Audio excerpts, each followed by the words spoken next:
Hi, my name is Elizabeth Lobeck, and today we're going to be looking at some problem solving.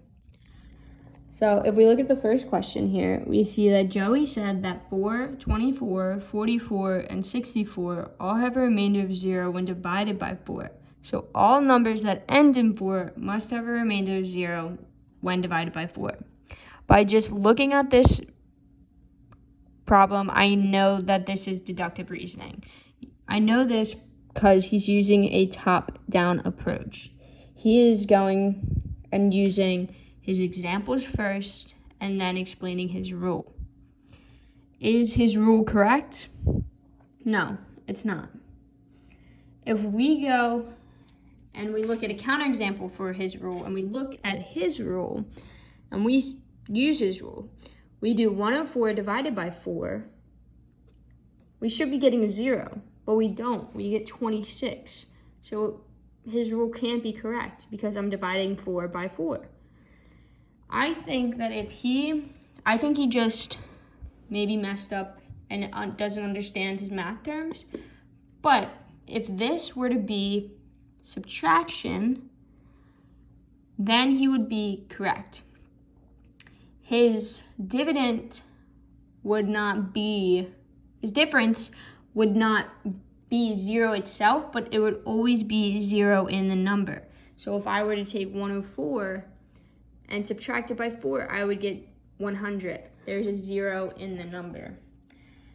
So if he were to just change up his rule a little bit, then it would be correct. Let's take a look at the second. Al and Betty were asked to extend the sequence, 2, 4, and 8. Al said his answer, 2, 4, 8, 16, 32, 64, was the correct one.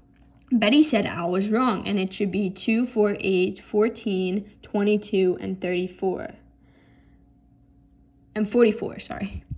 What are the rules? So if we look at Al's, simply by looking at it, we know that Al is following the multiplying by 2. 2 times 2 is 4. 4 times 2 is 8. 8 times 2 is 16.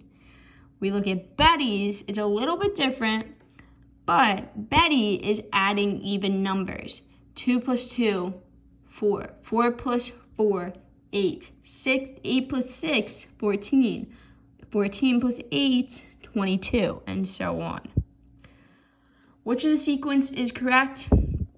They both are. They both extended the sequence.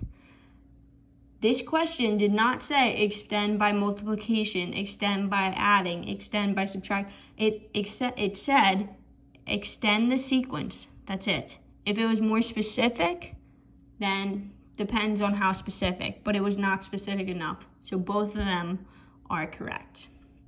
Let's go down to 3. Suppose the flu breaks out in a school system and the number of students becoming ill is increasing. A student asked which is worse. The number of students with the flu is increasing arithmetically or geometrically. Explain your answer. This one we know is geometric. We know it's geometric because geometric is multiplication. So it'll always be increasing by multiple, by times 2, times 3, times 4. While the other one is adding or subtracting. So if we look at the equations of geometric, we know that it'll always be a lot more than the other term arithmetically. Sorry, I'm not pronouncing